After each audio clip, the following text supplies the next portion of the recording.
Dale.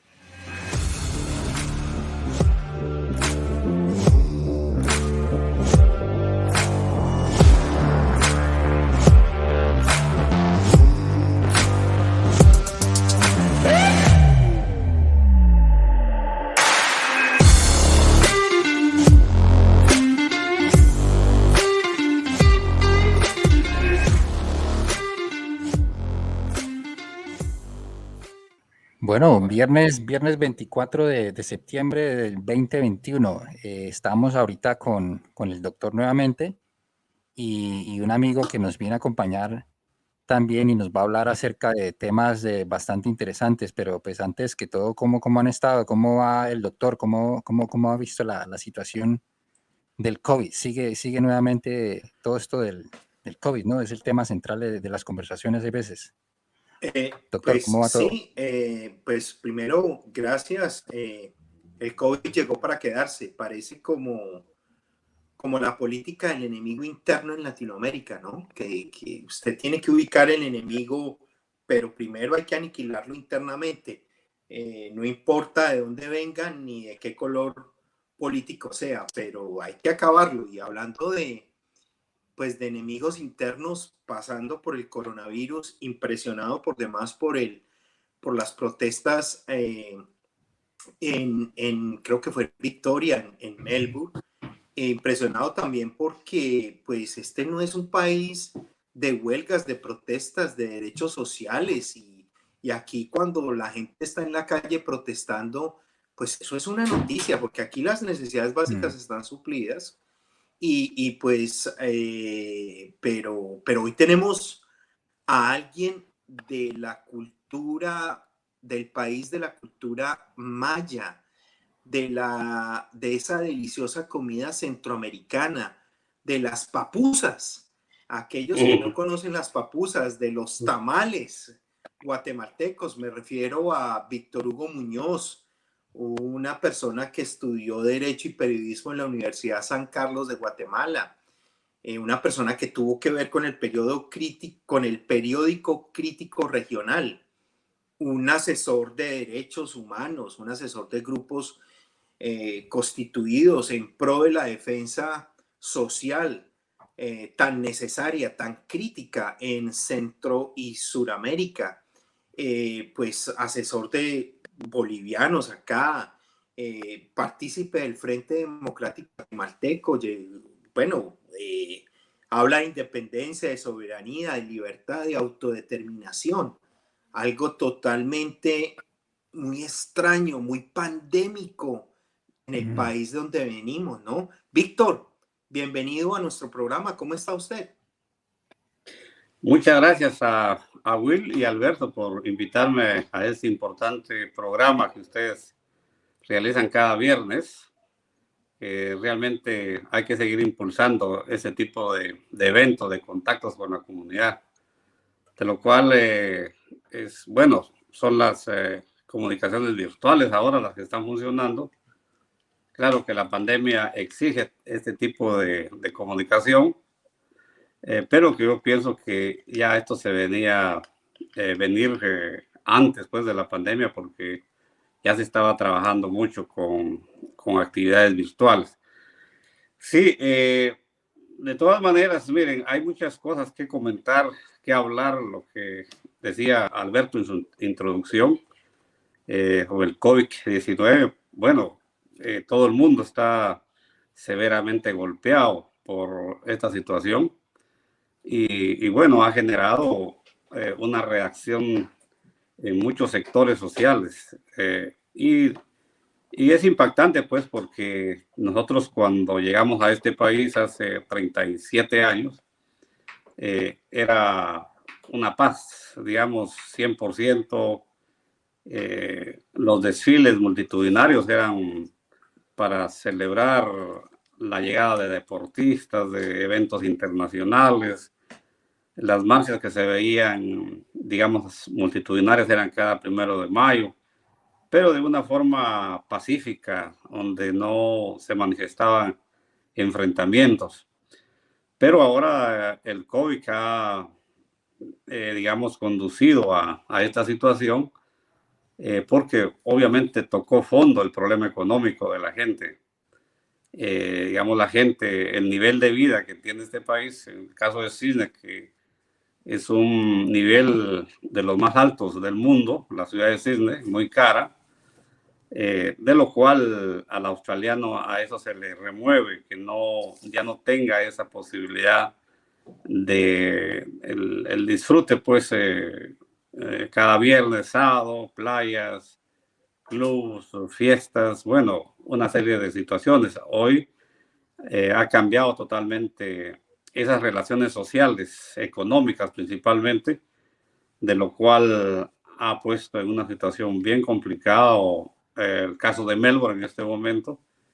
En Sydney pues hemos observado algunas manifestaciones violentas, pero es eso pues porque recordemos de que todo proceso, o sea, toda sociedad se mueve por una estructura formada por clases sociales. Y si una clase social no está conforme, no está satisfecha por sus beneficios sociales, obviamente va a tener una reacción natural como cualquier ser humano. América Latina se mueve cotidianamente o diariamente por este camino de las protestas. Vemos que América Latina, desde México hasta la Argentina, incluyendo parte del Caribe, cuando uno ve las redes sociales o ve el YouTube, manifestaciones en la calle, entonces uno va buscando la bandera de qué país es esa manifestación, porque ya no es así de que el caso en Venezuela, por decir, sí, en Venezuela hay conflictos, o en Colombia hay conflictos, ¿verdad? Entonces hay noticia universal, hay noticia internacional, pero ahora podemos ver que están marchando campesinos en Ecuador, están marchando los estudiantes en Nicaragua, están marchando los pueblos originarios juntamente con los universitarios en Guatemala. Entonces, América Latina ha tomado las calles porque es la única manera de poder reivindicar sus derechos económicos, sociales y en cierta manera políticos, porque también se ha coartado desde muchos años la participación política, o sea, la oposición frente al Estado. Entonces, es global el asunto que estamos viviendo ahora y la verdad que nadie tiene ahorita una respuesta en la mano de hacia dónde realmente se va a ir, digamos, la tangente para detener, pues, el descontento que ha originado la variante Delta, en este caso, que especialistas o científicos hablan de otras variantes y que eso va a poder generar otros conflictos. Lo preocupante también es de que si nosotros vemos, el gobierno australiano ha dado paquetes desde la primera pandemia, o sea, el coronavirus del 2020, y que eso, digamos, amortiguó bastante los problemas económicos de las clases medias, o sea, con el YoKipa, el YoSika, que dio una cobertura para mantener, digamos, y esperar hasta dónde era capaz el Estado de erradicar en cierta medida la primera pandemia. Eso sí, digamos, tuvo casi un éxito porque el paquete económico que distribuyó principalmente a los trabajadores medios, ¿verdad? Constructores, cleaners de restaurantes, alivió bastante. Pero cuando estalló la segunda variante, que es el Delta, ¿verdad? A principios de marzo, una cosa así, el superávit del gobierno australiano ya se comienza a ver afectado. Entonces, es ahí donde está la preocupación si el Estado va a tener los paquetes disponibles para poder, digamos, sanear o mantener ese equilibrio psicológico, mental, de tranquilidad de la población. Si nosotros comparamos eso también con la situación de América Latina, o sea, nos vamos a Guatemala, porque veo, digamos, me meto más a investigar. En Guatemala se ha vacunado únicamente el 6% en comparación de Australia, que vamos alcanzando ya el 60%, y se habla para, digamos, a finales de octubre tener ya un 90%. Pero en Guatemala pues no está esa posibilidad de los paquetes económicos, porque es una vieja política de injusticia social, de la violación a los derechos económicos, en donde, digamos, la pobreza es la mejor prueba y la mejor evidencia de que cuando vino la pandemia, el Estado no estaba preparado con el derecho a la salud. Entonces, habían hospitales, pero sin insumos, sin camas, los médicos mal pagados, las enfermeras mal pagadas. Entonces, la primera pandemia le doblegó las rodillas al Estado y ahora pues las consecuencias son catastróficas porque se habla ya de cerca de 15,000 fallecidos y diariamente están Víctor, falleciendo 200 personas. Entonces es catastrófico eso. Así Víctor, que yo creo que esto, Víctor lo que Hugo, estamos viviendo es global, ¿verdad? Víctor Hugo, una pregunta allí, y doctor también tal vez me pueda aclarar esa. Cuando Víctor habla de todas esas problemas, por ejemplo, que hay en Sudamérica, a eso es a lo que le llaman un estado de conmoción, ¿no? O eso es un estado crítico en el que nada funciona normalmente. ¿Hay veces es hecho hasta a propósito eso, Víctor? ¿O cómo funciona ahí? ¿O estoy errado en lo que de pronto menciono? No, No sé. está en el camino correcto. Sí, el Estado hace 2 semanas hubo un gran debate dentro del Congreso de Guatemala por aprobar un decreto de calamidad. Y el decreto de calamidad es violar categóricamente todos los derechos fundamentales de la ciudadanía, empezando con el Wow. estado de sitio, o sea, toque de queda de las 9 de la mañana, perdón, de las 9 de la noche a 5 de la mañana. Entonces, el Estado ya prácticamente es ineficiente, es un Estado fallido, como normalmente se le denomina, porque ya no tiene las posibilidades de reaccionar. Es decir, todos los ministerios colapsaron, de lo cual ya no hay posibilidades de programar algún camino, digamos, que sea viable a solucionar el tema. Lo otro, y que está ahí, que ese es muy típico y se ha puesto muy de moda últimamente en Centroamérica, es el alto nivel de corrupción dentro de las estructuras del Estado. Entonces, esta corrupción en Guatemala estaba antes de la pandemia, apareció los primeros síntomas, que actualmente está en prisión el que fue presidente en esa época y la vicepresidenta en el 2015. Ahí pues se evidenció que esta terna de este binomio de vicepresidente y presidente habían desfalcado al Estado con millones y millones de dólares, y fue así como la CICIG, y está un ilustre abogado colombiano que fue digamos, el enviado por las Naciones Unidas, el comisionado Iván Velázquez.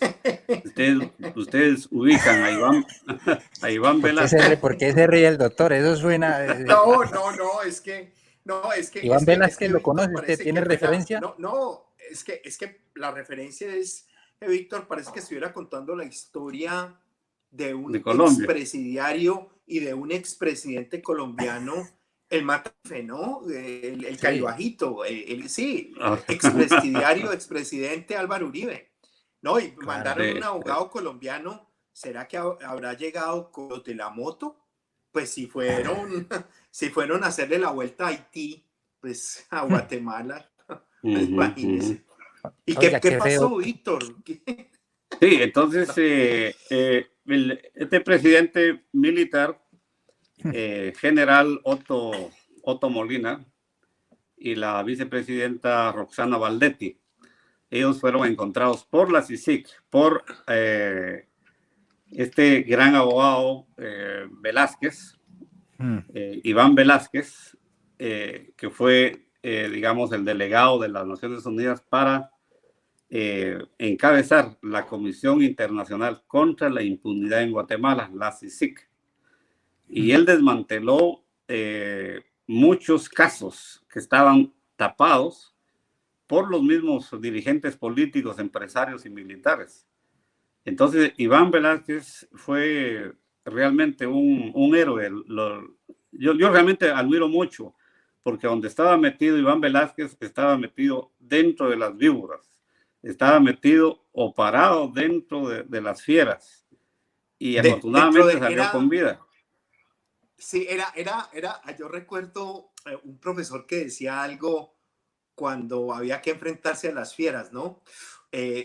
Vamos para el circo romano, él decía, ¿no? Antes de un examen, ¿no? Entonces uno Sí. decía, ¿cómo así? Vamos para el circo. Sí, porque pues es leones contra cristianos. Entonces, o está en las fauces del lobo, pero venga, Víctor, no Sí, sabía entonces esa cuestión en ahora el Guatemala. asunto está en que se desmontó. Iván Velázquez logró demostrar que habían desfalcado al Estado con una organización criminal que se llamaba La Línea. Y La Línea, su característica era de pedir coimas, digamos, en las fronteras a transportistas y que no pagaran impuestos. Entonces se llama la corrupción que fue desmontada de no pagar impuestos, de lo cual eso estaba, digamos, obviamente todo era un entramado, era un tejido muy bien elaborado que se llamaba La Línea contra la defraudación fiscal. Entonces, realmente Iván Velázquez llegó al fondo y descubrió empresarios, descubrió militares, descubrió periodistas, abogados corruptos, es decir, una trama. O sea, Guatemala estaba eh, realmente contaminada de extremo a extremo por la corrupción. Y llega Iván Velázquez y comienza a trabajar. Es decir, para no alargar mucho esto, Iván Velázquez fue declarado non grato por el anterior presidente Jimmy Morales, donde lo acusó hasta de atentar contra las instituciones democráticas de Guatemala y lo acusó de ser comunista. Que él Claro. era un representante de hasta llegó a decir que era de las FARC, que era representante de las FARC y que lo que él estaba haciendo en Guatemala era realmente ideologizando, o sea, indoctrinando a la población guatemalteca, señalando de responsables a los guatemaltecos y que ningún extranjero tenía el derecho de ir a interferir en los asuntos del Estado de Guatemala. Pero si Iván Velázquez llevaba una misión, él era representante del secretario de las Naciones Unidas. El secretario lo envió a Guatemala para ver casos puntuales del crimen organizado y de la corrupción. Y realmente ahora Iván está en los Estados Unidos y sigue trabajando con el tema. Luego Iván Velázquez dejó a otro fiscal, se llama la Fiscalía Especial contra la Corrupción. Y el fiscal, que se llama Juan Francisco Sandoval, que fue muy cercano a Iván Velázquez, también hace mes y medio fue sacado de Guatemala porque lo expulsaron, porque ya iba cerca de otro entramado corrupto del actual presidente Alejandro Yamatei con unos millonarios rusos que querían comprar unas tierras en el Caribe de Guatemala donde hay una mina, pero muy apetecida de níquel, oro y plata. Y entonces ya el actual presidente, con una alfombra roja que le llevaron a su casa, le llevaron rollos de dólares como soborno para que el Congreso aflojara la autorización de exploración y luego a aprobar la exploración, ir a la explotación. Entonces, este fiscal, que es muy joven, por cierto, Juan Francisco Sandoval, ya estaba a punto de presentar todas las evidencias y cuando ellos pensaron que ya estaban para presentarlo, lo expulsaron. Ahora está asilado en los Estados Unidos. Es decir, Guatemala esa su característica. Es la vida política de Guatemala. O sea, no es vida democrática, no es vida de lucha política. Es la vida de Guatemala, todo es la corrupción. Y eso, digamos, ha contaminado a muchos sectores de la sociedad civil, la sociedad normal. Es decir, hay, digamos, procesos de la vida cotidiana. Un doctor ya, digamos, corrompe, un abogado corrompe, un ingeniero corrompe, ¿Por qué? Porque todo el círculo, todo el modo viviendo o las mismas relaciones sociales del día indican que todo se soluciona por amistad, por amigos de cuello blanco, por plata debajo de la mesa. O sea, todo es así. Si uno no tiene amigos, no tiene buenos contactos, si no tiene plata, entonces casi se está quedando fuera de ese contexto de la corrupción. Entonces, la vida es así, de lo cual, pero ¿de dónde se produce eso? Se produce porque las autoridades son las más ejemplares en ese tema. Ahorita hay una lista, estaba viendo yo el Departamento de Estado norteamericano, una lista que se llama Engel, donde incluye al actual presidente Alejandro Giammattei y a la fiscal Consuelo Porras como corruptos y violadores de los derechos fundamentales de los guatemaltecos. Entonces ya está en la lista Egel, donde pueden ser extraditados para ser juzgados por corruptos.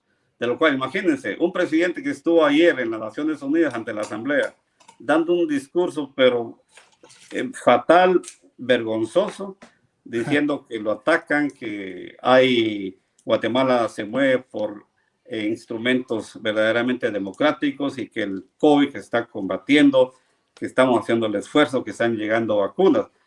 ¿Y cuáles vacunas? Si Rusia envió 4 millones de vacunas y no aparecen esas vacunas. O sea, esas vacunas las van a vender, si no ya las vendieron. Oiga, si nosotros fuéramos australianos ya estaríamos como impresionadísimos, ¿no? Impresionadísimos. Y uno sabe que es verdad, o sea, lo que está diciendo Víctor, en Sudamérica eso parece como que el pan de todos los países, oiga. O sea, es el mismo cuento de... Es que eso viene, digamos... Guatemala tiene la lista Egel, nosotros tenemos la lista Clinton, donde el socio número 82 de Pablo Escobar era... Sí, de ahí empieza, sí. Los extraditables. Los extraditables se llaman.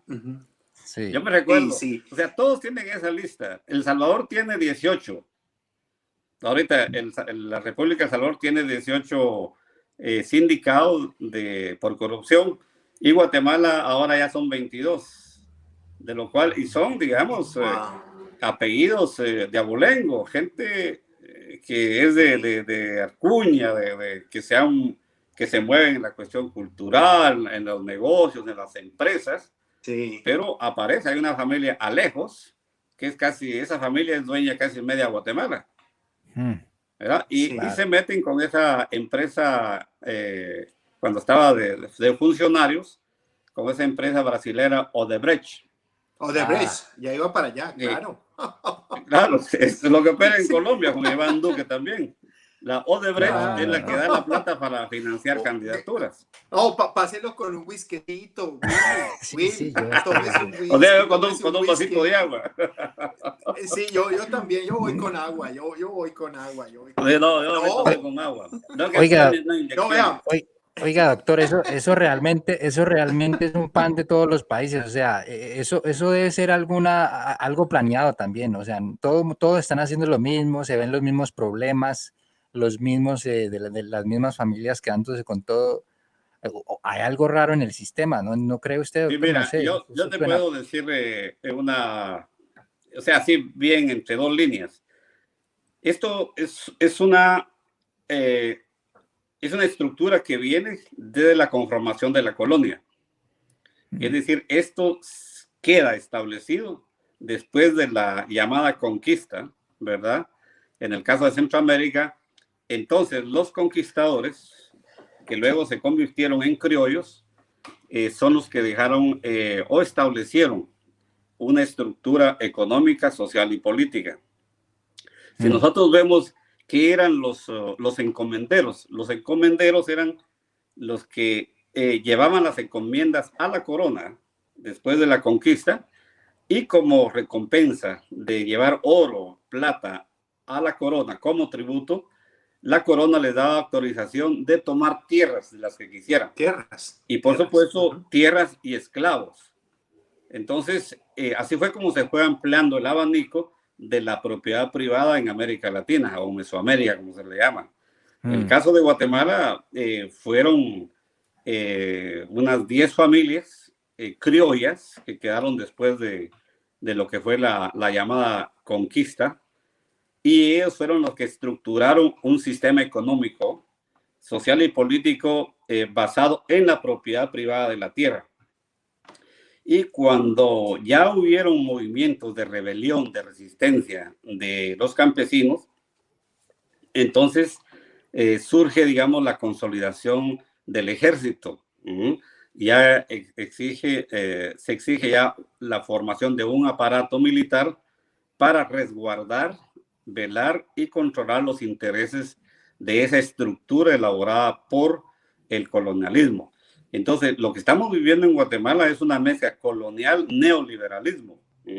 Es decir, si ustedes vamos a las fincas, y eso puede pasar en Colombia también o Ecuador, lo que es la capital, la metrópoli, nos podemos sentir en Los Ángeles, ¿verdad? Con todo moderno, restaurante. Pero si nos vamos a unos 300 kilómetros fuera del país, claro, ahí estamos viviendo el feudalismo. Ahí estamos viviendo el feudalismo.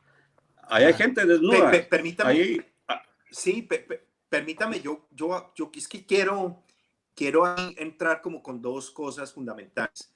Víctor, gracias, porque nosotros hablamos de un 70% de la Colombia profunda, una Colombia que vive en la premodernidad, una Colombia que pues vive acaso con $2 por día máximo, una Colombia. Y lo otro que quería era que cuando nosotros hablamos de la época del encomendero y demás, ahí yo quisiera agregar una frase de los españoles que eran criollos, que estaban en América, que es acerca de la ley, ¿no? Se obedece, pero no se cumple.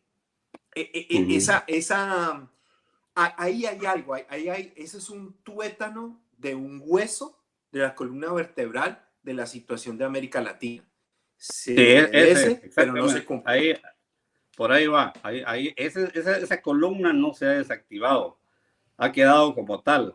Y esa es la gran pelea, pero a brazo partido, como decimos, con todos los dientes, de no querer abandonar esa estructura económica, ¿verdad? Y política que le da el beneficio a ciertos grupos familiares. Ya no es, digamos, la población en general. Esos grupos familiares son los que se están beneficiando en Guatemala, son 23 familias, que ya no se les llama grupos familiares, sino que se les llama familias corporativas. Son familias corporativas. Como una industria, ¿no? Como una corporación claro, industrial. Claro, si el nieto de 10 años ya pudiera ejercer una oficina de administración, lo ponen, porque se vuelve como una monarquía económica, ¿verdad? Donde toda la familia es la que controla el movimiento, la producción, todo lo que son pago de impuestos, importación, exportación, etcétera, etcétera. Entonces, esa columna vertebral es la que está realmente castigando a las grandes mayorías que están totalmente sin ninguna posibilidad de participación en la distribución de la riqueza del país. Esa es la lucha, Víctor, esa es la pelea. Entonces, Víctor, sale en Colombia, en Colombia 50 años de guerra, en Guatemala 36 años de guerra. Verá, ese es producto. Claro que entre medio hay situaciones que tienen que conducir a la dirección de estas luchas. Entonces ya le ponen socialismo, le ponen guerrilla, le ponen comunismo, le ponen anarquismo, le ponen trotskismo, o sea, terrorismo, le ponen muchos nombres. Terrorismo. No, terrorista, subversión. Hay 3 líneas, hay 4 cosas aquí de nuevo, perdón Will, luego ahí vas vos. Primero que todo es definitivamente un nepotismo ramplante, un nepotismo que pulula, que es la génesis, ahí está implantada, que es la cabeza. Lo otro es que pues el enemigo hay que ponerle un nombre, hay que identificarlo, ya sea como terrorista, como comunista, como narcotraficante, ¿no? Sí, sí. Will, ¿qué ibas a decir? No, doctor, eso es una fotocopia, de todas formas. Toda Sudamérica y Centroamérica parece estar en el mismo problema, y no dudaría mucho que Estados Unidos esté en la misma situación, porque pues ese es como el claro ejemplo de nosotros allá en esa parte del mundo. Pero ¿qué pasa, por ejemplo? Si yo veo también que hay una misma mecánica, o al menos parecida, en Corea, en South Korea. Y en South Korea, acuérdense que también cuando la sociedad se levantó, el gobierno le dio poderes especiales también a las compañías, y también le permitió, obviamente les ofreció todo, hasta dinero prestado, sin ningún interés.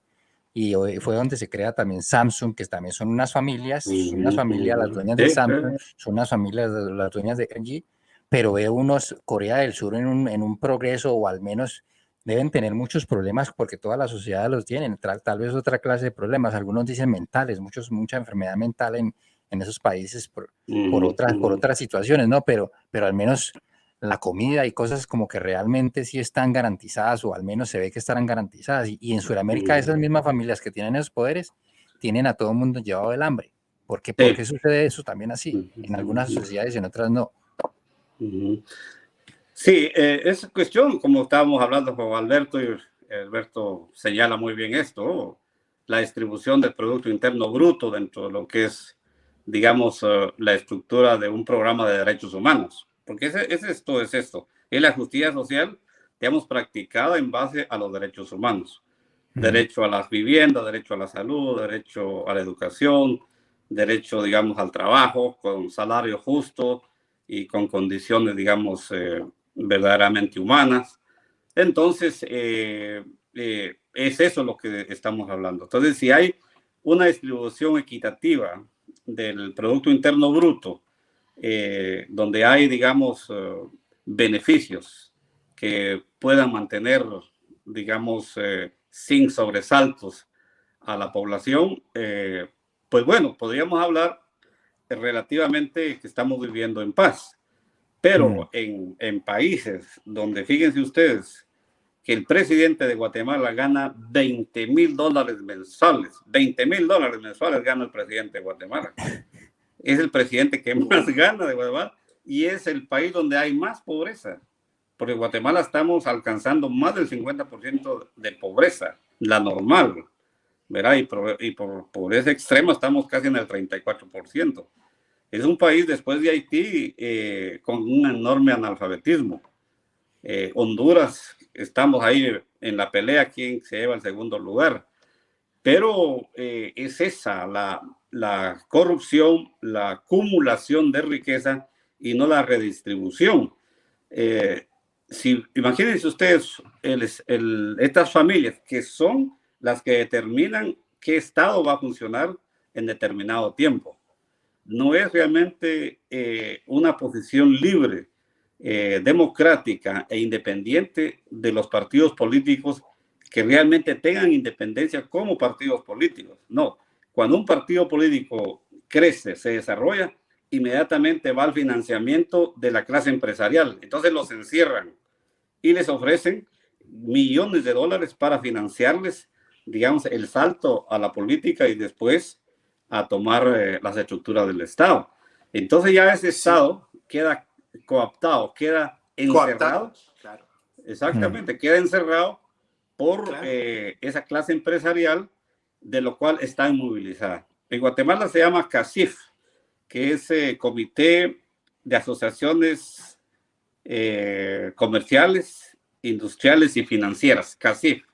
Ahí está la nata de los bancos, de la industria de la caña, de la palma de aceite, el algodón, y la otra parte de la industria es todo lo que son bebidas. Bueno, ahí está encerrado todo ese equilibrio económico, y esos son los que determinan el futuro de Guatemala en términos económicos. Entonces, el Congreso de la República de Guatemala, si bien es cierto, ahí hay bancadas que representan a diferentes partidos políticos, no son autónomos. Ellos ya llevan una lectura, ya llevan una misión de defender o votar o no votar por esta ley o por este decreto, porque eso, digamos, vota si beneficia al sector que representa. y no vota si lo afecta, pero ya está financiado, ya tiene, digamos, el requisito económico adelantado para que tome esa actitud de no, digamos, violar el principio de por qué este partido político hace. Entonces, los partidos políticos no son partidos políticos, son, ahora se habla de narcopolíticos, se habla de narcoempresarios, narcopolíticos. Entonces, hay una serie de categorías en donde no se puede, digamos, aterrizar en un verdadero partido político que sí esté o no esté salpicado, ¿verdad? No esté salpicado de influencias. Exactamente. Y ahí ustedes saben muy bien, Colombia es típico en eso, México en este caso también, pero no en este gobierno de Manuel López Obrador, pero los anteriores gobiernos, del caso de Enrique Peña Nieto, todas las estructuras del Estado salpicadas, ¿verdad?, por los grandes capos del narcotráfico, ¿verdad? Entonces es otro elemento que está ahí, digamos, tiene atado de pies y manos a las estructuras del Estado, a los tres poderes, al Congreso, al presidente, y de lo cual ellos realmente son los que están dirigiendo el país. Es decir, es un Estado que no fue electo, pero ellos son los que dirigen el país. Y el Estado que fue electo pasa a segundo plano, donde solo obedece, ¿verdad? No ejecuta. Y eso se está viendo exactamente ahorita en Guatemala. Lo estamos viendo, pero perfectamente, que el actual presidente solo obedece las directrices de todos estos grupos empresariales, ¿verdad? El narcotráfico, el crimen organizado, que se ha incrementado terriblemente, y que la salida realmente, ¿cuál ha sido? Y se pretende 36 años de conflicto armado, no funcionó, hubieron 200,000 guatemaltecos asesinados, más de 50,000 desaparecidos. Es un caso exactamente comparado con el conflicto de Colombia. Miren, tenemos para Guatemala, tenemos un premio Nobel, Miguel Ángel Asturias. Minchu. Claro, premio Nobel de Literatura. Para Colombia tenemos a Gabriel García Márquez, premio Nobel de Literatura. Entonces, y tenemos a Santos, que con la firma de los acuerdos de paz le dan premio Nobel de la Paz. Pero es que, perdóneme, es que entonces, no lo puedo dejar escapar. Colombia y Guatemala siempre están... No, es que, Víctor, Santos en comparación con Rigoberta Menchú, no, es que engañar a un suizo, esos suizos allá. Pero miren, ¿cómo se les ocurre? Es que vea, los decanos del engaño, de la cizaña, son los colombianos. O sea, usted, mire, perdóneme, yo no quiero parecer como el burro que se echa flores y se las traga, pero yo he tenido el placer, yo tuve el placer de vivir, aquí me tocó ya sacar el samurái, el gurú, el sable atrás mío. Yo estuve trabajando 2 años en Europa, yo trabajé en Venezuela, trabajé un momentico en Ecuador, Brasil, bueno, he trabajado en muchas partes del mundo, perdóneme, del mundo, pero lo sagaz, la inteligencia vietnamita y la malicia indígena está en el colombiano.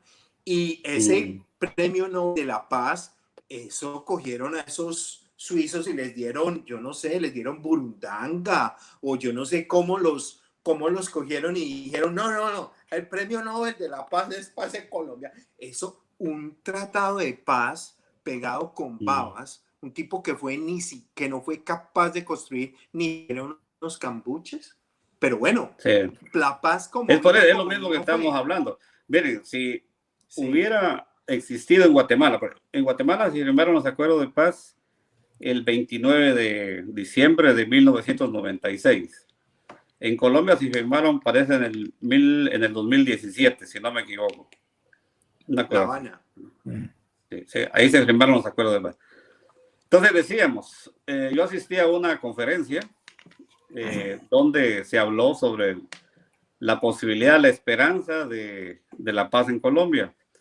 Y yo intervine y les dije, mire, no es desanimar ni ser pesimistas, pero los acuerdos de paz solo van a poder funcionar cuando verdaderamente un gobierno democrático que no esté íntimamente relacionado con los grupos de poder económico y político que son los responsables de haber llevado a la catástrofe y a la quiebra al país, los acuerdos de paz van a funcionar. Pero si no, los van a sepultar y eso va a quedar como un amargo recuerdo. Y se los pongo de ejemplo. Yo soy de Guatemala. En Guatemala se firmaron los acuerdos después de 36 años de guerra. Y todos los guatemaltecos teníamos la esperanza de que realmente iba a haber una paz y reconciliación nacional. El gobierno que estaba en ese momento comenzó a tratar de participar en algunos aspectos de los acuerdos, pero sin tocar el talón de Aquiles, como decimos, que es la propiedad privada de la tierra y todo lo que es la riqueza de Guatemala. Nosotros miramos cerros, miramos planicies en Guatemala, árboles, pero ahí abajo de esa corteza de la tierra, ahí está la riqueza de Guatemala: oro, plata, digamos, estaño, hierro. Níquel. O sea, Guatemala es níquel, potencia. Entonces, obviamente, esos acuerdos de paz se sepultaron. ¿Y cuánto estamos hablando? 1996 a esta parte, ya llevamos más de 20 años pero ni mínimamente se ha cumplido un elemento importante para la paz de los guatemaltecos. Al contrario, hoy Guatemala vive desangrada en las calles, familias, pero muchas familias de luto, perdiendo a sus seres queridos. Y lo más triste y lo más lamentable de todo esto es de que dentro de los propios guatemaltecos, sin tener una posición política, digamos, de primer término, que son, digamos, las maras, o sea, las pandillas, asesinándose entre ellos mismos en la lucha por la sobrevivencia y el control del, digamos, el narcotráfico doméstico, porque Guatemala es un corredor expedito más hacia México que aterriza en los Estados Unidos, pero Guatemala se queda un menudeo, como decimos, y ese es el que diga a la juventud que no tiene la posibilidad de tener asistencia del Estado para llevarlos a otros caminos de una preparación educativa y desvirtuarlos de todos esos actos ilícitos, ¿verdad? Como es la tentación de traficar drogas o consumir. Ahora prácticamente han estructurado ejércitos. No, ya no son pandillas, sino que son ejércitos. Estamos hablando de más de 75,000 o 100,000 de cada bando. Y en las noches es una guerra. Entonces hay gente, y eso claro, los medios no lo informan ya, porque como que los medios de prensa ya no venden el periódico, porque ya la gente no lo lee, en virtud que ya se está transformando en una costumbre de la población. Si nosotros vemos acá una masacre en Parramatta o cualquier suburbio de aquí de Cisne, a nosotros nos asombra y nos consterna, ¿verdad? Nos asusta, porque la vida cotidiana aquí es pacífica, es de convivencia, de saludarse, ¿verdad? De no estar volviendo a ver hacia atrás, a los lados, es decir, convivencia. Pero en Guatemala ya no, es decir, la vida está prácticamente ensanchada en que en cualquier momento pueda uno perderla, y no hay una estructura jurídica, no hay, digamos, una estructura de corte de los tribunales que pueda parar esta situación. Entonces, ese es el tema que estábamos, digamos, enfocando de los acuerdos de paz, que si los acuerdos de paz en Guatemala los hubiera retomado un verdadero dirigente, un verdadero representante de los intereses de Guatemala, estuviéramos en otro lado, especialmente con el tema del respeto a las comunidades indígenas, porque Guatemala estamos hablando de un 70% de población indígena, y ahí, digamos, se suman el pueblo garífuna, el pueblo xinca y los mestizos, que somos 4 nacionalidades. y los mayas. Entonces, fuéramos una potencialidad económica en términos de, dentro de las posibilidades de un país, digamos, monocultivista, un país del tercer mundo que no tiene ni por ahí una instalación de una estructura industrial que pueda, digamos, aparecer como una alternativa para desarrollo. No, Guatemala tiene tierras fértiles, tiene la posibilidad, tiene toda la estructura natural como para convertirse en un país. Aquí Alberto, que ha estudiado la agricultura y ha participado muy bien dentro de programas agrícolas, sabe muy bien de lo que yo estoy hablando. Y yo también vengo del campo. Mi familia fue agricultora y sé bastante del campo, muy artesanalmente, pero sé cómo sembrar maíz, frijol, hacerme una mi hortaliza, lo sé, ¿verdad? Solo con eso basta. Y tenemos una clase trabajadora indígena, lo que es el occidente y el norte de Guatemala, con grandes potencialidades naturales, ríos caudalosos, tierra fértil. Ustedes sabían que la ceniza del volcán es el mejor abono para producir, digamos, la verdura, la fruta. Entonces, estamos en esa dimensión.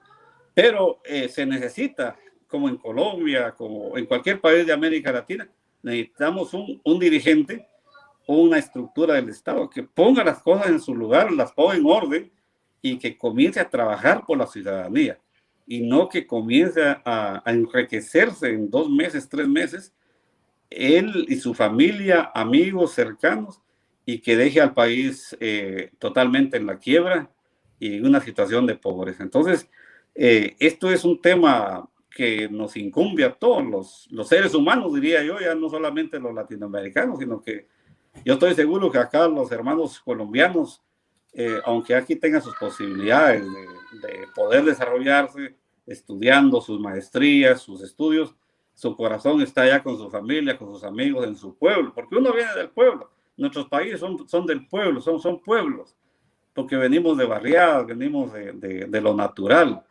Y acá, pues, al ver estas oportunidades, uno dice, bueno, ¿cómo no anhelaríamos una forma de vida como en este país de aprovechar, digamos, las estructuras de que ofrece el Estado? De lo cual yo he dicho y soy de la opinión que el caso de Guatemala y el resto de América Latina, la solución la van a tener los pueblos. La solución la van a tener los pueblos. Se van a desbordar a las calles, avenidas, y se van a desbordar y va a quedar una crisis generalizada y va a quedar una anarquía terrible y muchas vidas que lamentar. De lo cual eso habría que evitarlo, porque con el estómago están jugando hace muchos años. Y cuando se juega con el estómago, usted puede jugar con la ideología. Sí. Pero si jugaba con el estómago. Son Eso. 8 horas de que usted aguanta, y a las 8 horas ya el estómago está manejando el cerebro, el cerebro. Pero... Doctor, pero, oiga, doctor, sí. Pero es que acuérdese que en Colombia, y me imagino que es muy, muy posible que pase pues en Guatemala, cuando estudié enfermería en el pasado, aprendí que habían personas que vivían por debajo del índice de la pobreza, y cuando yo decía, pero si alguien que es pobre, pues me imagino que debe estar en condiciones muy, muy, muy pésimas, de precarias de vida, ¿no? Algo así. Y entendí que hay personas que viven por debajo doctor, por debajo de la línea de pobreza. Y eso significaba que vivían en condiciones, eso se le llama, en enfermería se le llamaba condiciones infrahumanas. Las condiciones infrahumanas son personas que, doctor, comen cada 3 días. O sea, en Colombia hay una persona que come un plato de comida cada 3 días. Uy, yo no sabía eso, man. Claro. O sea, sí, mira, ese es típico el tercer mundo. Eso es lo que plantea Will, es una cosa, digamos, tercermundista, o sea, la hambruna. Una cosa es el hambre y la otra la hambruna. En lugares donde hay tanta comida. Sí, en Guatemala hay migraciones de hambruna. Entonces salen de los pueblos, de las aldeas, caseríos, a buscar comida a donde le encuentren. Ahí va. Y también en Guatemala hay digamos, sectores donde prácticamente la gente está muriendo de hambre. Está muriendo de hambre. Claro. Hay cuadros muy lamentables, especialmente en las regiones indígenas remotas. Víctor, ¿y qué hace uno cuando se está muriendo de hambre? Doctor, ¿qué hace uno cuando se está muriendo de hambre? Imagínese usted, pues. ¿Qué puede hacer uno ahí? Vea, mire, pues usted me remonta a una vez estaba yo leyendo un libro hace muchos años, ya no recuerdo, acerca de el hambre, ¿no? El hambre en la Segunda Guerra Mundial. Y decía que la gente, cuando iban caminando en el invierno, muchos de ellos iban cayendo muertos, ¿no? Porque pues no había de comida. Pero estudios posteriores demostraron que habían más o menos como 30 plantas que podían haber sido comestibles, ¿no? Pero que una persona coma cada 3 días, eso es una cosa de otro mundo. Ahora, la experiencia personal, yo tuve varios estudiantes, yo no lo comprendía. Estoy hablando primero cuando trabajé con comunidades indígenas en Colombia. Segundo, cuando un estudiante me dijo, profesor, yo no puedo trabajar en la huerta. Y yo le dije, pero son las 7:30, estamos apenas empezando el día, ¿por qué no puedes trabajar? Y me dijo él, pues porque, profesor, yo llevo comiendo mancha de plátano 2 días. Y yo, entonces apunté, ¿no? Mancha de plátano. Yo no sabía, yo le reitero, yo no sabía que era mancha de plátano. Y es básicamente lo siguiente, hay un racimo de plátano o de banano, se come primero el más maduro y el verde se echa en agua a hervir, ¿sí? Y el mucílago de la cáscara se suelta, se combina con el agua hirviendo y eso es lo que es el desayuno, el almuerzo y la comida. Y no hay para más. Yo no sé si eso es muy, muy difícil. Eso son condiciones infrahumanas, me imagino yo. Infrahumanas, sí. No, y lo que eso deriva, la desnutrición infantil. Claro. En Guatemala tenemos el 34% de este flagelo de la desnutrición infantil. Sí, el color del cabello en los niños, y que usualmente es negro, por desnutrición se convierte en café, en amarillo. Cuando yo descubrí eso, sí, hay 2 o 3 cosas de desnutrición que yo descubrí con los indígenas. La primera, el cambio de color del cabello en los niños, que generalmente sería un niño bueno, bien nutrido. Como sugerería en el futuro, como invitar a un médico, a un especialista. Sí, ¿verdad? sí. Porque estos temas, la pregunta que, o sea, Will tiene experiencia como enfermero, que ahí se conoce bastante sobre esos índices de salud. Pero claro, ya cuando nos profundizamos al tema de salud. Víctor, porque uno cuando me tocó, pues estaba estudiando, no sé por qué me dio por estudiar enfermería, tal vez por cosas de la vida, pero al enfermero le toca salir, o a la enfermera le toca salir a las calles, en Colombia le tocaba salir a las calles a buscar a las personas que pues obviamente estaban enfermas de algo y todo, ir a la comunidad, hacer como un trabajo de comunidad, y se da uno cuenta que en Colombia medían la pobreza miren la pobreza. Si usted tiene un televisor, o sea, si usted llega a una casa de esterilla o de madera pequeña, muy, muy noble, y hay un televisor y hay una nevera, eso le hace para que le suban un poco el estrato social, porque hay también estratos sociales en Sudamérica, Sí, cosa claro, también rara en Australia, ¿no? Eso aquí no se ve mucho, ¿o sí? ¿Ah? Sí, buena observación, porque muchos de los economistas no la miden así, la miden por el poder adquisitivo, lujos, gustos, marcas de auto, marcas de ropa. Pero en este caso, sí, solo entro a la casa, si tiene nevera, tiene televisor a colores. No padece de hambre.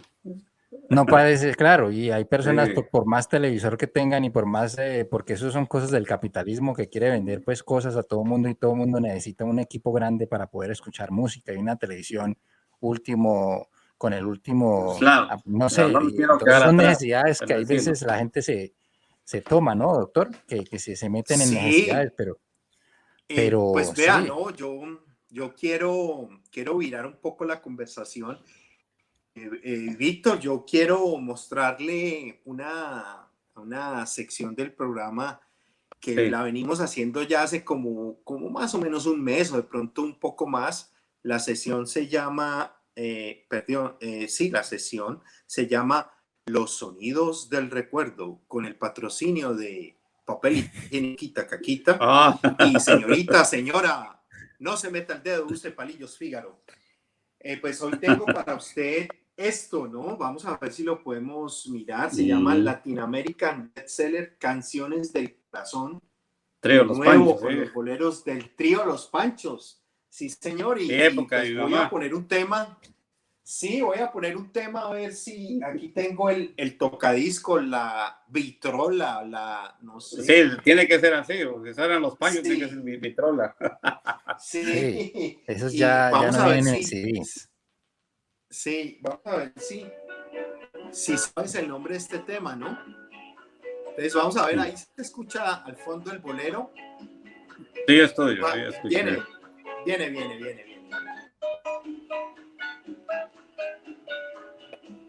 Sí, Los Panchos, Viene, bien reconocidos.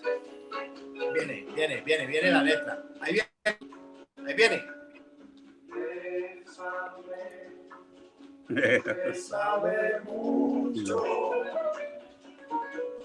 como si fuera esta noche la última vez. Y viene el título.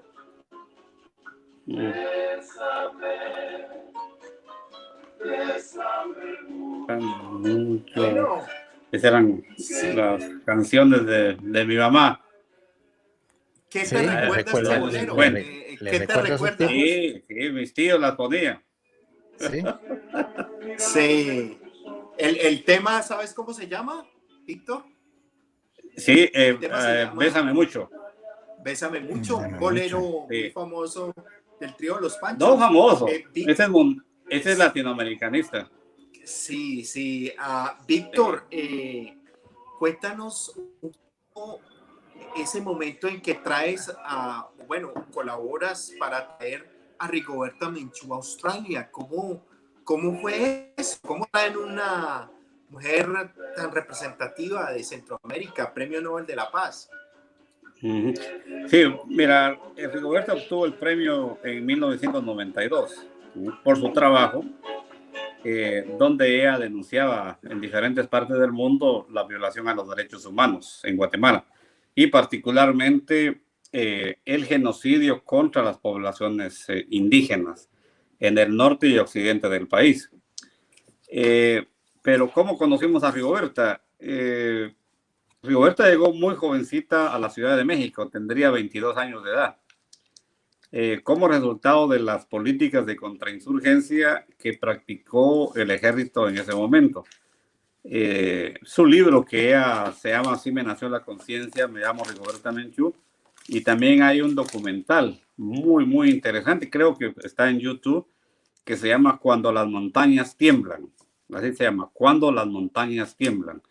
Es un documental que realmente presenta una radiografía de lo que es la situación ha sido la situación de represión, el genocidio y la violación de los derechos humanos en Guatemala. En México la conocimos ya como activista, pero ella, su condición y su interés fue de viajar al mundo y presentarse en diferentes partes de la tierra para denunciar estas matanzas de su pueblo. Así fue como gente europea, personalidades se fueron interesando en su testimonio y en la situación de los pueblos indígenas en Guatemala y le comenzaron a dar apoyo. Así que llega rápidamente a denunciar ante las Naciones Unidas en Ginebra la violación de los derechos humanos, y ahí se le acerca Regis Debray, que era ministro de Cultura de Mitterrand, de Francia, y la esposa, que se llamaba Elizabeth Burgos, y le proponen redactar su testimonio en el libro Así me nació la conciencia. Bueno, ya Rigoberta saltó, digámoslo así, a la fama, al mundo, y los comités que estábamos alrededor del mundo de derechos humanos iniciamos los contactos para ver la posibilidad de presentarla. Y así fue como logramos que ella visitara Australia por primera vez en 1989, siendo una gira muy exitosa porque en primer lugar tuvo contacto con el pueblo aborigen australiano, muchos sectores, digamos, estudiantiles, académicos, religiosos, y también fue a Canberra a plantear la situación de los derechos humanos ante la Cancillería australiana. O sea, un trabajo diplomático que Rigoberta hacía también y un trabajo de denuncia. La presentación de Rigoberta fue exitosa, la gente quedó muy impresionada por lo que ella dijo y su forma de actuar y su característica humilde, sencilla, y digamos atendió todo lo que se le solicitó. Nuestro trabajo siguió como Comité de Derechos Humanos y desde Australia nosotros junto con otras organizaciones internacionales ayudamos, ya colaboramos para promoverla, que le otorgaran el Premio Nobel de la Paz de 1992. Ella fue propuesta por Adolfo Pérez Esquivel, que ya era Premio Nobel de la Paz, el argentino, y él pues hizo la propuesta y atrás vinieron muchas personalidades, el ministro que ya murió de Nicaragua, Ernesto Cardenal, personalidades europeas, y nosotros desde Australia enviamos cartas, enviamos mensajes, pues apoyando esa candidatura.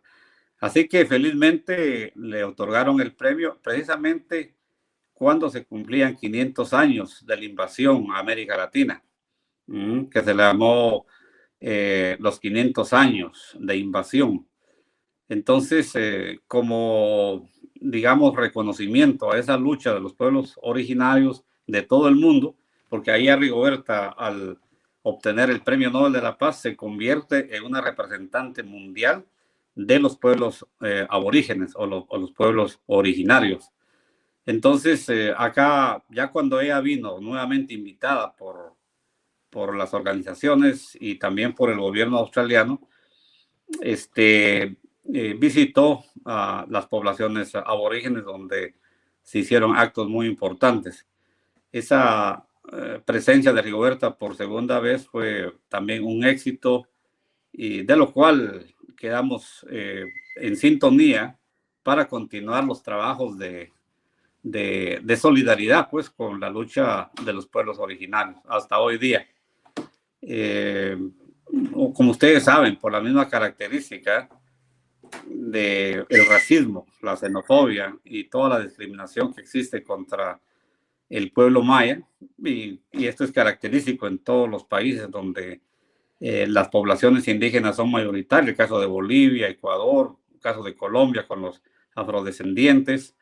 El racismo es terrible, es brutal.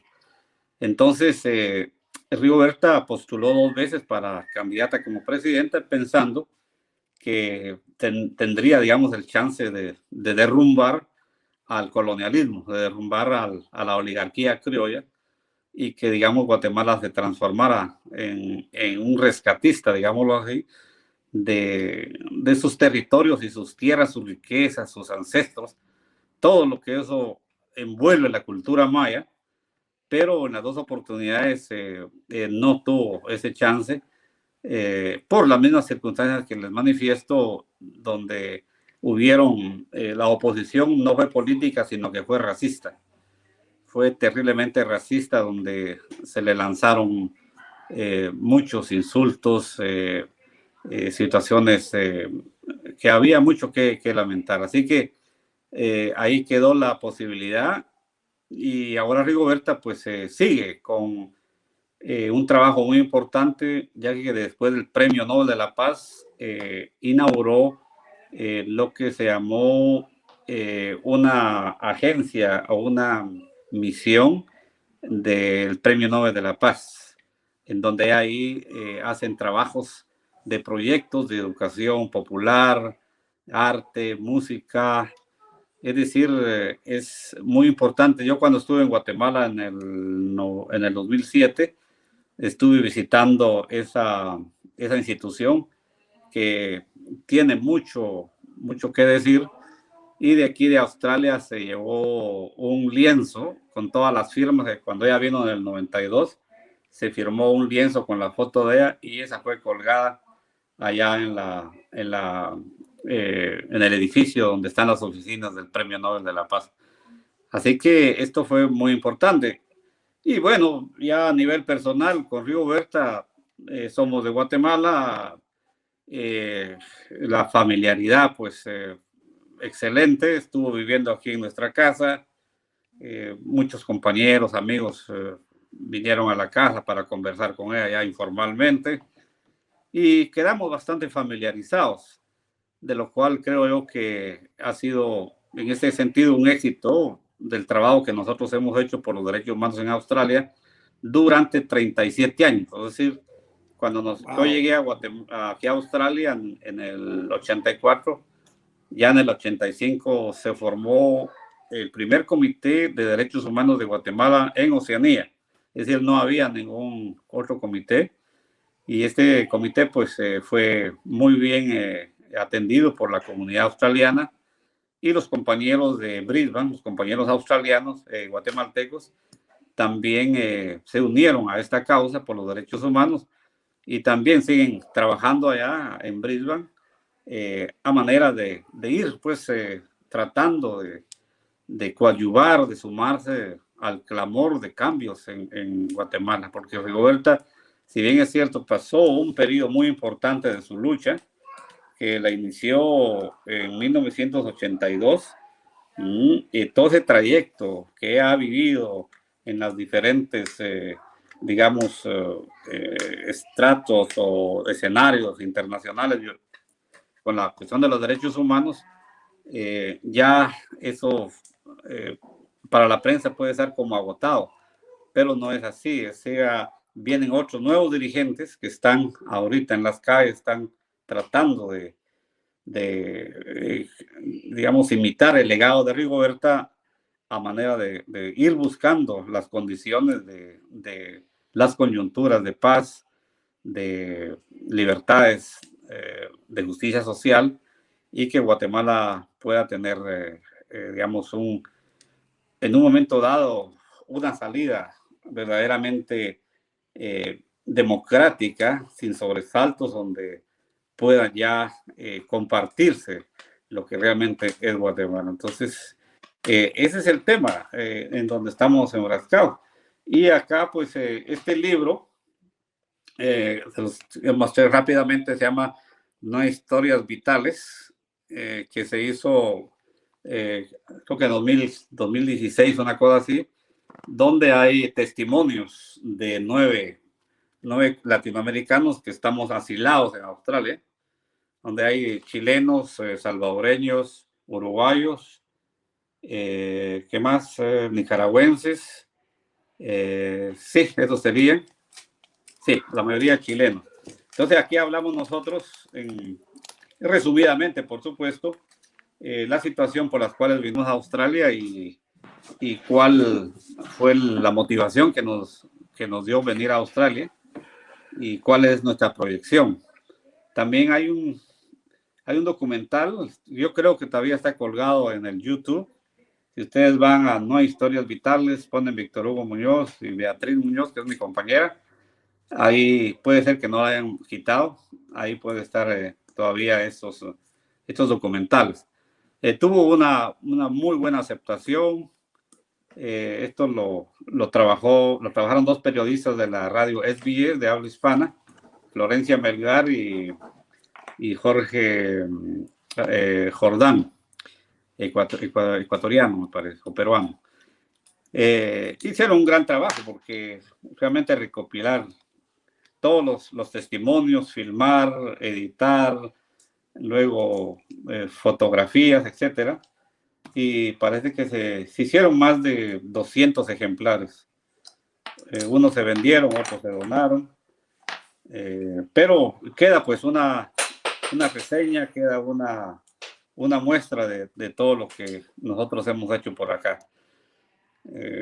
Así que las fuerzas nos van dando, pues vamos yendo hacia adelante para ir logrando mantener esa íntima relación con Guatemala, con América Latina, porque imagínense ustedes, cuando uno sale ya de su país y ya comienza a envolverse con las comunidades de América Latina, al fin uno va diciendo, bueno, realmente somos hermanos totalmente y todas las características que tenemos son similares, de lo cual uno va adoptando ya esa familiaridad dentro de Latinoamérica y ya se siente con mucha confianza en poder, así como estamos ahorita en este programa, conversando, lo que ustedes me hablan de Colombia, o me pueden hablar de Ecuador, la experiencia de Wilder, yo la asimilo inmediatamente porque efectivamente en Guatemala yo lo viví y lo pude observar.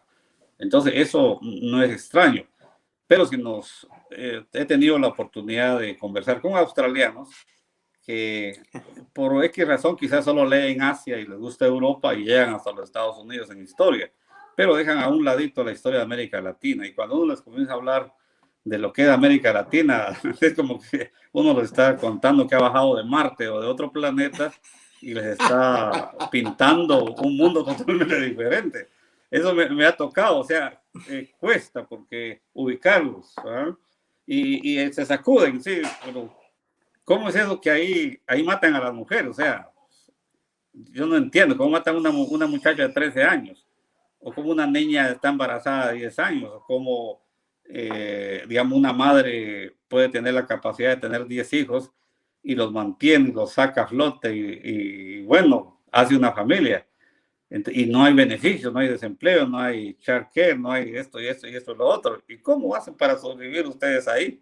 Entonces, a veces quedan ellos impresionados y esa es la amistad que ellos adoptan, de que dicen, bueno, esta persona me encanta cómo conversa porque yo no conocía todas estas historias, todas las experiencias que cuentan. Es decir, yo he tenido esa oportunidad de conversar con personas y aún académicas que están un poco desfasadas de la historia de América Latina. De lo cual ustedes, por ejemplo, los colombianos, los hermanos colombianos, tienen esa característica del baile. Entonces, es como que más flexible la interrelación con el baile, con la cumbia y todas estas cosas, ¿verdad? Inmediatamente se incrustan. Pero el caso de Guatemala, es decir, si bien es cierto, allá hay baile ya movidito, pero antes era un baile muy conservador, que era la marimba. Hoy ya hay merequetengue, como dicen los chilenos, cumbia, salsa, reggaetón, todas esas cosas. Y hay una juventud moderna, más digamos, salida al mundo de la moda, ¿ya? Yo crecí entre la marimba, esa ceremonia de nada suelto, todo era agarrado con esa gentileza, llevar a la pareja a sentarse, luego irle a pedir muy, muy decentemente otra melodía y bailar muy decentemente, ¿verdad? Así crecí yo. Entonces, pero lo que es, digamos, ya Colombia, yo he estado en algunas fiestas colombianas y bueno, ¿no? Extraordinario, muy alegre todo eso. De lo cual, eso es lo que les gusta a los australianos también. No solamente hay sectores que les gustan la cuestión histórica, la cuestión cultural, el deporte, etcétera. Entonces se van mezclando dentro de nuestra cultura. Y eso es lo que conversaba yo con mi paisano Jorge, que él es músico, él es artista, viene de una gran cultura garífona. Y cuando yo lo conocí, él me comenzó a mostrar las habilidades de esa gran cultura garífuna, que digamos la estructura de la educación guatemalteca está esa parte tan importante de la cultura garífuna. Es como una parte totalmente desconocida de la educación guatemalteca. Solo se enseña lo que es las grandes ciudades, pero nunca se enseña lo más lejano. Y la cultura garífuna es potencialidad. Y acá pues Jorge es muy querido porque él ha mostrado dentro de sus habilidades qué es la cultura garífuna en la música y cómo él ha explicado el surgimiento de su cultura, ¿verdad? Y cómo se ha desarrollado. Entonces, eso también es parte porque uno en su país se encasilla, ¿verdad? Va a la tienda, al correo, y ya no sale, o a estudiar, o al trabajo, y ya no sale, entonces, no se abre. Y a veces que es muy difícil también retomar un libro y ponerse en disciplina a leer el libro para ir conociendo más la historia de determinado país o determinada sociedad. Entonces, esto ha sido para nosotros muy importante porque hemos mezclado bastante esa interrelación con los australianos, los latinoamericanos. ¿Sí?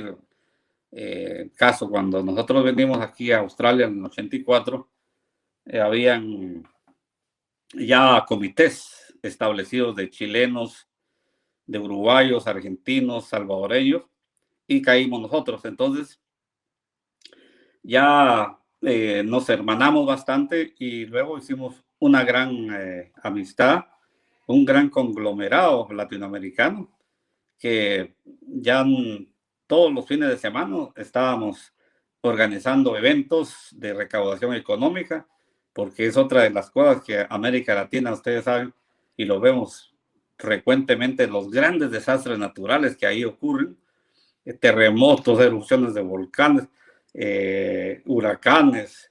Entonces se requiere de tener aquí una estructura para atender mínimamente nuestro granito de arena para recaudar y apoyar en algún proyecto de esa gente que queda con los brazos cruzados.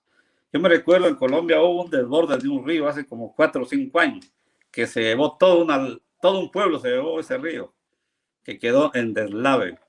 Y aquí se hicieron varios eventos. También en Ecuador un volcán arrasó con muchas comunidades, también se hizo. El caso de Guatemala en el 2018 o 19 me parece, ahorita el volcán de fuego está en acción, está en actividad. Este volcán hizo una terrible erupción que mató a mucha gente y otra gente, miles y miles, no aparecieron. Y ahorita está en actividad. Ahí también se hicieron actividades y la gente acudió, llenamos el salón, se recaudaron $14,000 en menos de 7 horas.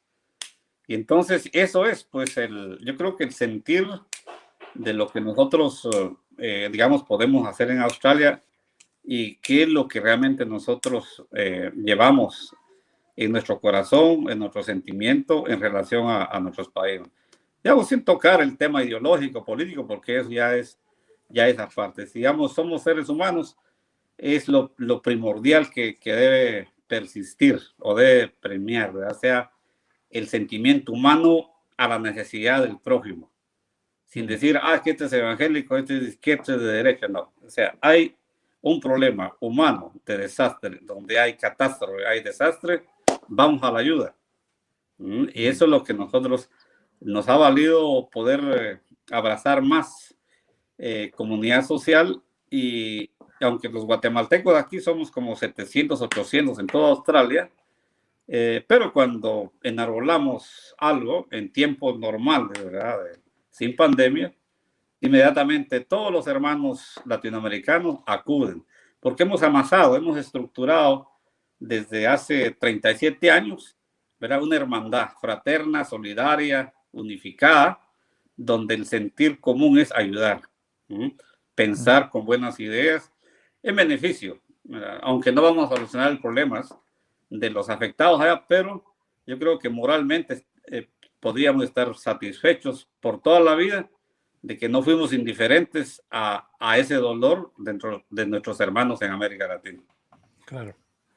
Bueno, doctor, oiga, ¿Qué miembro de la comunidad hemos tenido hoy aquí, Víctor Hugo, con su historia, que obviamente me imagino que hace falta pues hablar más, doctor? O sea, estos son programas que hay veces ni teniendo el formato largo puede uno terminar de escuchar porque son historias, mejor dicho, que no se pueden contar en un programa y nos gustaría tenerlo más, por más tiempo por Mm, aquí, Víctor, pero el tiempo se nos acaba por el día de hoy. sí. Doctor, ¿usted cómo vea, cómo la vio hoy? O sea, un programa diferente, estuvo buena la música, ¿cómo la ve? Sí, no, agradecer sobre todo a Víctor, una persona pues que la tiene clara, ¿no? Yo Sí, conozco a Víctor por intermedio de Jorge y pues luego vienen las papusas y los tamales guatemaltecos y luego vienen unas reuniones en la casa de Víctor para charlar. Ayer, anoche, Víctor me pasó un dato que es una sorpresa que viene para nuestro programa. Me refiero a David, estamos tratando de contactar a una Ujú, persona que ujú, tiene sorpresitas de Colombia por ujú, intermedio de Víctor. Yo a él lo conozco y son unas sorpresitas esas de tipo embajada, tipo consulado, tipo petición, ¿no? Tipo ujú. derechos humanos. Entonces, Sí. desde su programa, agradecerle a Víctor que nos haya descrito muchas partes sociales de Latinoamérica. Quedaron faltando, mejor dicho, es que no creo que terminamos no, un programa. tenemos que invitarlo más. Sí, sí. Sí, por ejemplo, faltó, quedó entre el tintero esas noticias de Al Jazeera pues de Haití, un país que le matan al presidente, que luego Ujú, tiene, creo que fue un terremoto, que luego viene un huracán y que empieza ujú, la migración hacia Estados Unidos y que pues ujú, los Rangers ujú. norteamericanos a punta de caballo y Ajá. su riago, yo no sé cómo llamarlo, un rejo, yo no sé, Es- echan a los haitianos de nuevo al río Bravo. Eso, Claro. Víctor, nos puede explicar mucho la parte social.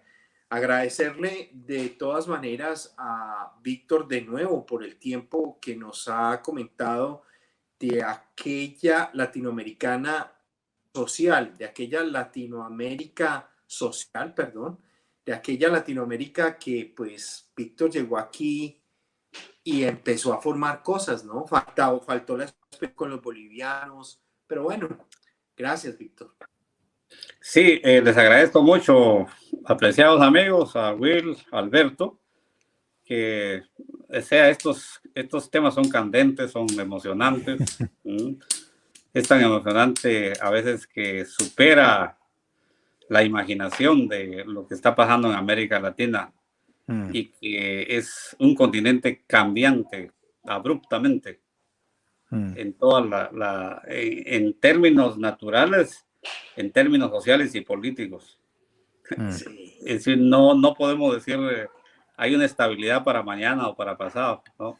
El, Mañana fu- podemos tener una gran sorpresa. el futuro siempre es muy incierto, muy Muy incierto. Es incierto, muy demasiado, incierto. demasiado incierto. Sí, Sí, demasiado porque es muy Demasiado. volátil el sí. pensamiento, Sí, muy volátil, digamos, la confrontación de ideas. Mm. Y entonces eso sí. hace que acelere Mi- más. mi- Mire, Doctor. yo quiero decir algo, ya es 1:23, 1 hora 23 minutos de programa, pero es tan volátil Latinoamérica que solamente o muy pocas veces yo he ido o voy mucho cuando se puede a la Universidad de Sydney y a la UTS y a la otra Mm, es, ¿cuál es la otra universidad que hay acá? La Universidad de Western Sydney, Sydney no, University. de New South Wales, la Macquarie. Universidad de New South Wales, a Macquarie University voy, quizás Sí. Macquarie es un poco más abierta, voy a Western Sydney University, pero uno no encuentra como por ejemplo un centro de estudio No, no. no sé, latinoamericano profundamente, como sí lo tiene, por ejemplo, la universidad en Canberra. Me estoy refiriendo a la UNA, Universidad Mm, Nacional de Australia. Ellos sí van como un poquito más, pero todavía falta. Yo he visto algo por ahí en ese centro de estudios latinoamericanos de la UNA, pero pues, o sea, ¿quién sé yo? O sea, ¿quién soy yo para, pues nadie? Sí, No soy sí, nadie. mira, es por lo que yo les decía anteriormente de los amigos australianos. Se han interesado a nivel personal, porque han habido académicos australianos que aprenden el español y luego se interesan por hacer su tesis en temas latinoamericanos. Eso es la gente que ha estado envuelta en las actividades con nosotros, ¿verdad? Porque llega. En la Universidad de New South Wales había un departamento de estudios latinoamericanos que lo dirigía un sociólogo, Peter Ross, y un doctor, su nombre es Jim Levy. Entonces ellos tenían ese instituto donde formaron a varios australianos y los invitaron a que viajaran a la América Latina para hacer sus tesis. Y ya cuando ellos se graduaron de sociólogos o estudios latinoamericanos, fue bastante importante. Pero miren ustedes, América Latina es, por lo que estamos hablando, que es tan volátil, tan variable y cambiante en el tiempo, es porque la riqueza que nosotros tenemos ahí, ¿verdad? Es decir, no importa la cuestión ideológica, no importa la cuestión, digamos, política que ahí se practique, pero ya sea un gobierno de izquierda o sea un gobierno de derecha o de centro, siempre va a estar la conflictividad, el conflicto presente por la riqueza que nosotros tenemos ahí. No por los zapatos que tenemos o el auto, sino por lo que está debajo de la tierra. Y a futuro. Tenemos litio, tenemos oro, tenemos agua dulce, coltano, petróleo, coltano. cobalto. Es decir, materiales o minerales a futuro para el gran desarrollo de lo que se viene en los países más desarrollados. Entonces, América Latina es como una fuente de reserva a futuro por las grandes potencias capitalistas y por lo tanto eso es lo que está ahorita en el tapete. Es la lucha por quién se lleva o quién va a controlar eso. Y la droga. Un dato y la droga también. Sí, exacto. Un dato es un dato de fina coquetería, como dicen las mujeres. La droga, claro. Y el canal que están construyendo los chinos en Nicaragua. Ahí se la solté encendida.